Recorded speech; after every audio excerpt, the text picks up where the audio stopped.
Now, just before we go to the questions, I just want to ask you about this. This is brand new, hot off the press, and this is a whole other side of Donna Leon.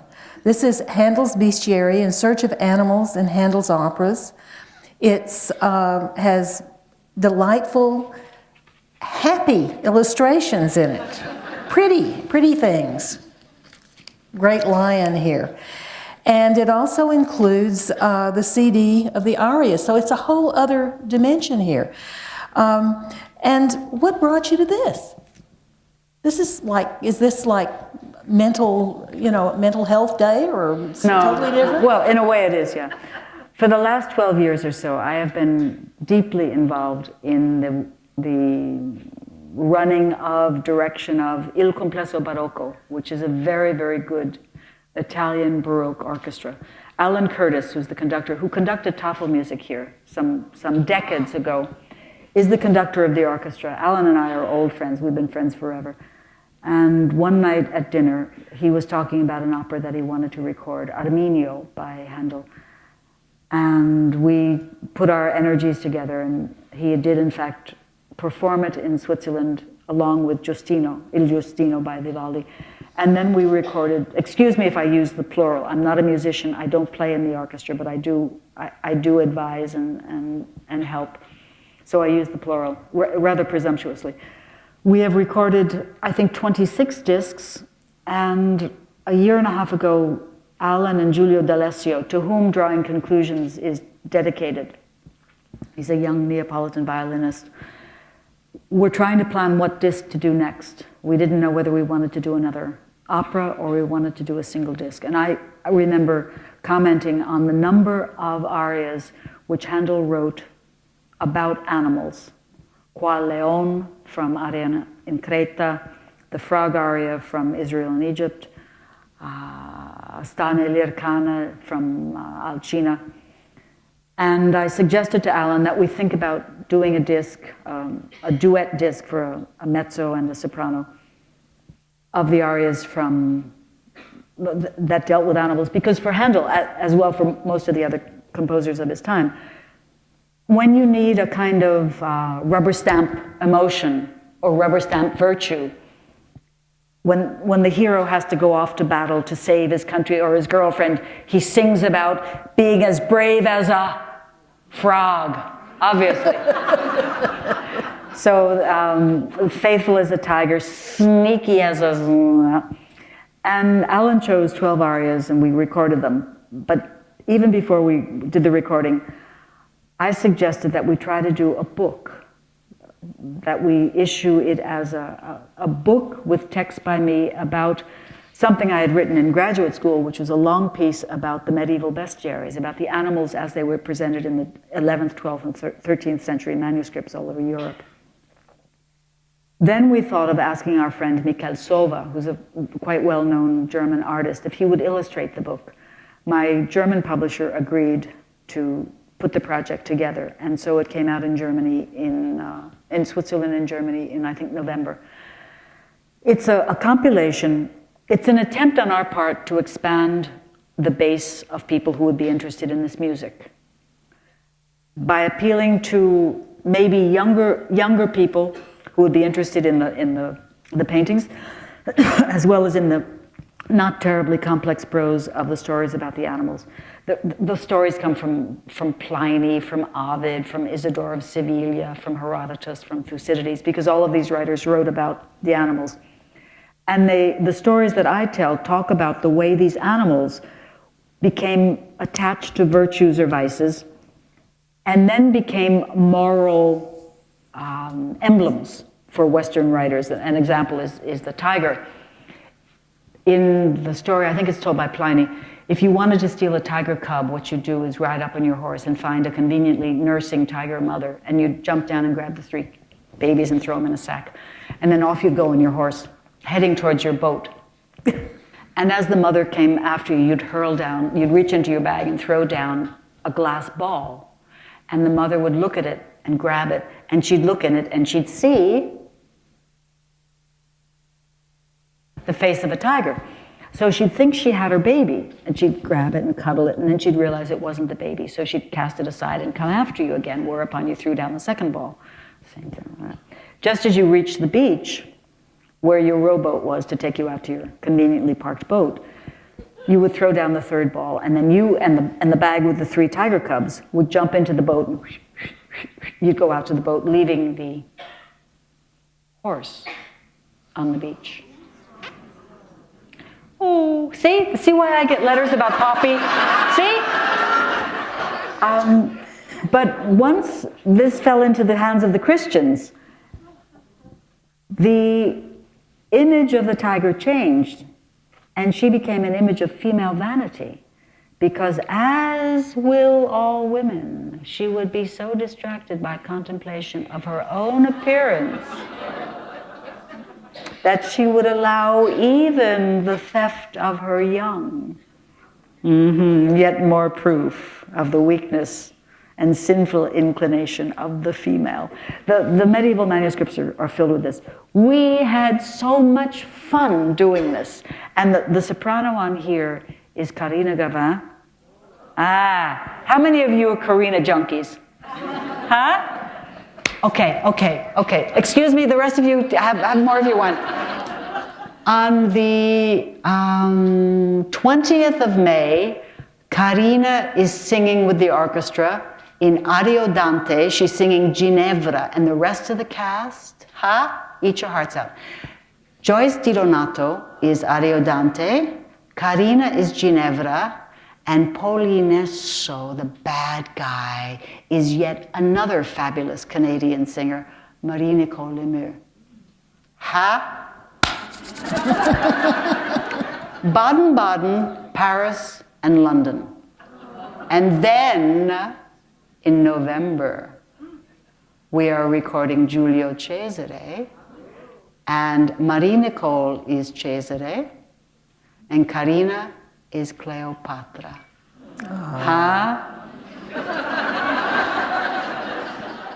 Even more to look forward to.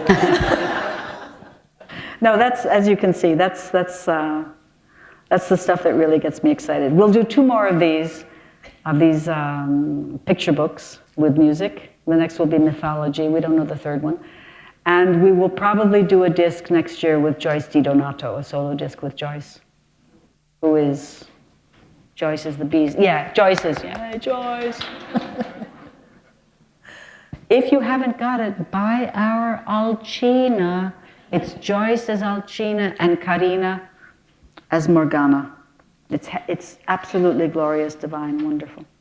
What's the name of the orchestra again? Il Complesso Barocco. And if you look in Google and you do ilcomplesobarocco.com, you will see all of the 26 discs that we've done. Radamisto, Rodelinda, All the good stuff. Fernando. Well, I think we're going to open it up now for you to ask questions.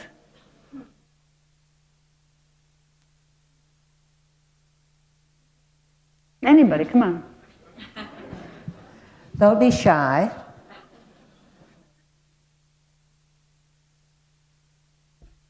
They're not being shy, okay. Oh boy. They're being Canadian, very orderly. I'm not used to this after 30 years in Italy. People sound alike. We are in Canada now, though.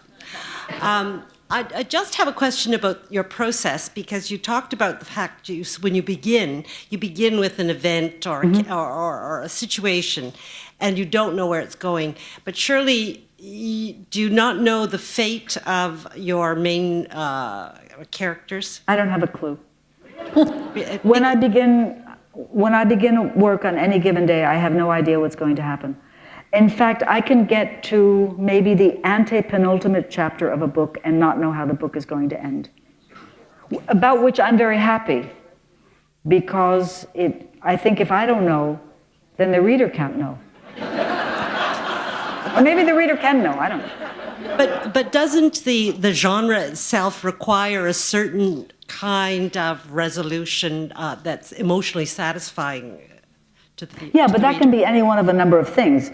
I'm an American, so I have a very severe moral weakness, which is the temptation of vigilante justice. And my attitude towards vigilante justice is similar to that towards the vanilla fudge, the hot fudge sundae or the banana split. You know it's bad for you. You know you shouldn't do it, but you do, and it tastes so good. And vigilante justice is the same thing. A couple of the books have ended with acts of vigilante justice. And the danger of those books and the danger of vigilante justice is that it feels so good. But it doesn't resolve anything. And usually in these books, nothing is resolved. I had a question about language. Knowing a second language, like Italian, how has that influenced your writing? I mean, we see the references in the book, but the perspective of being an English writer, knowing Italian. I don't think that it does. I spent all of my years as an undergraduate and a graduate student, and there were lots of years as a graduate student, reading and writing about and thinking about and talking about the masterpieces of Western literature, primarily English literature.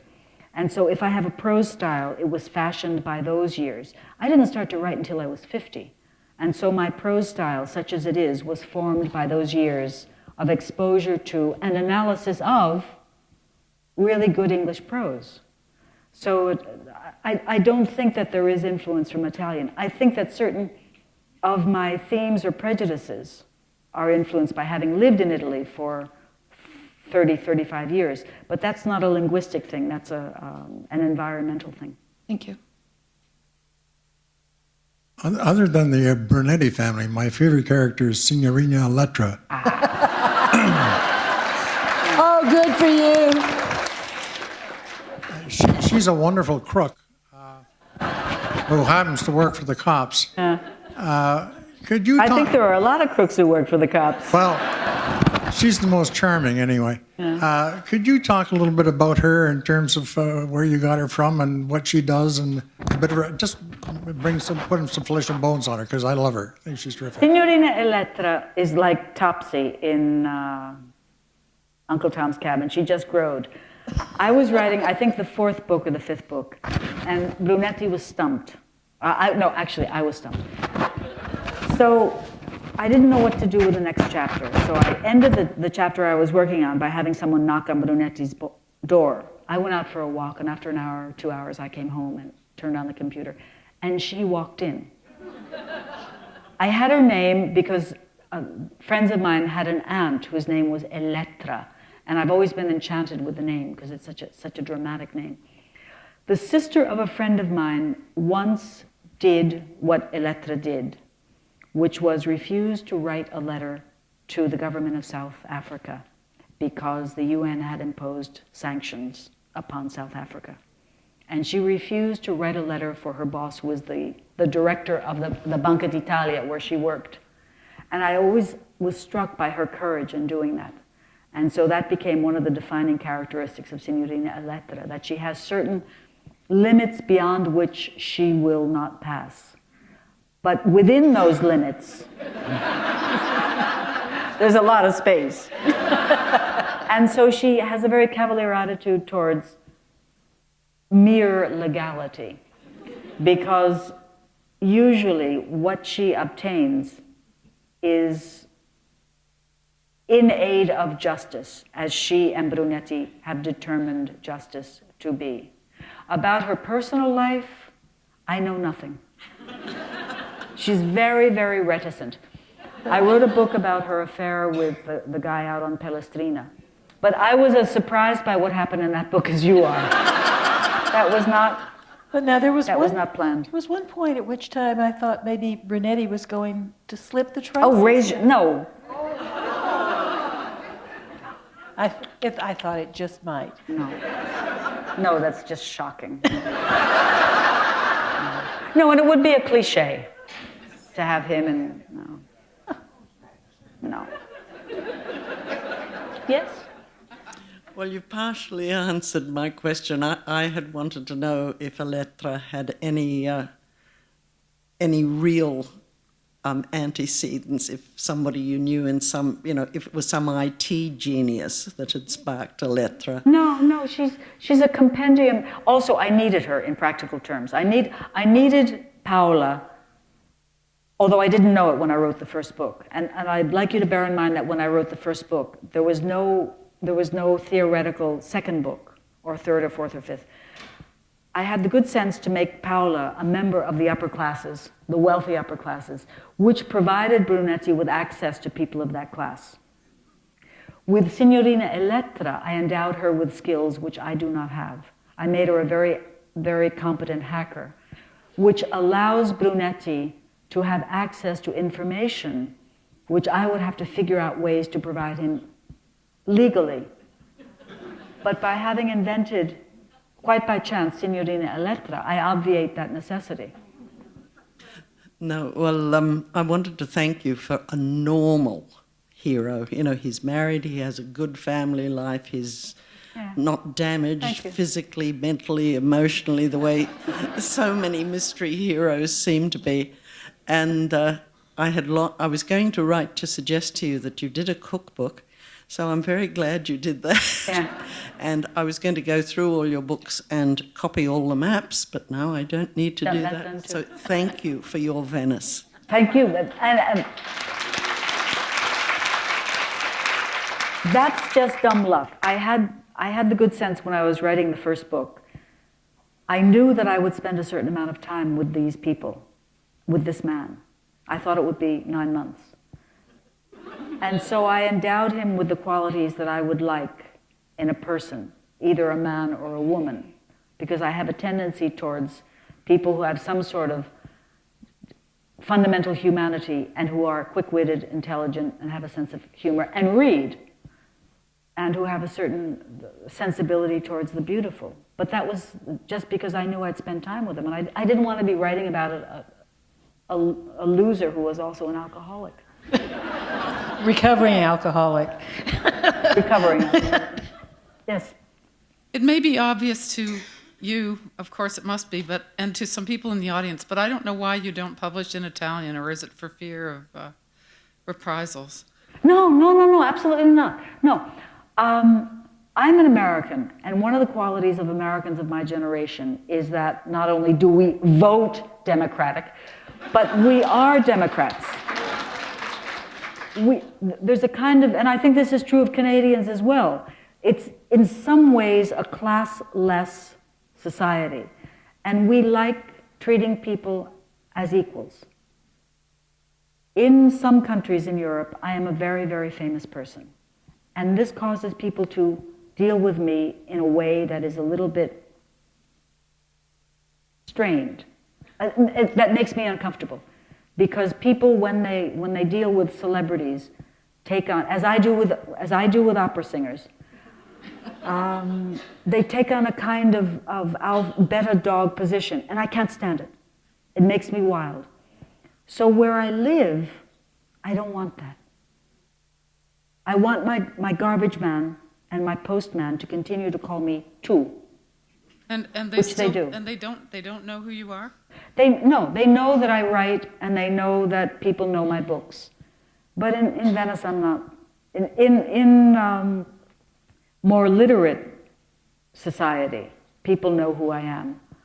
But, no, they don't know who I am, but they know what I've done. That's a creepy thought, isn't it? Could be.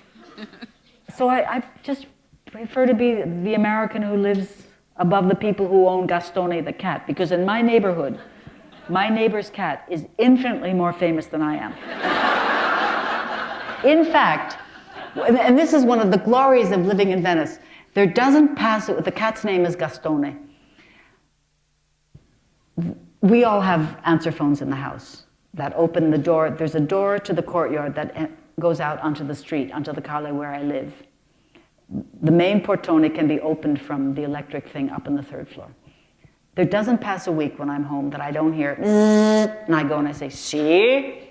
And someone will say one of two things, "Signora, c'è Gastone," or "Signora, c'è il gatto." Whereupon, then what you hear is, you hear click, and then through the speakerphone comes ciao Gastone. Boom. Because everyone knows that Gastone lives in this house.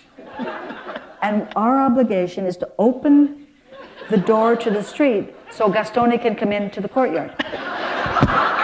Now that's fame. That's fame. For a book coming on Gastone.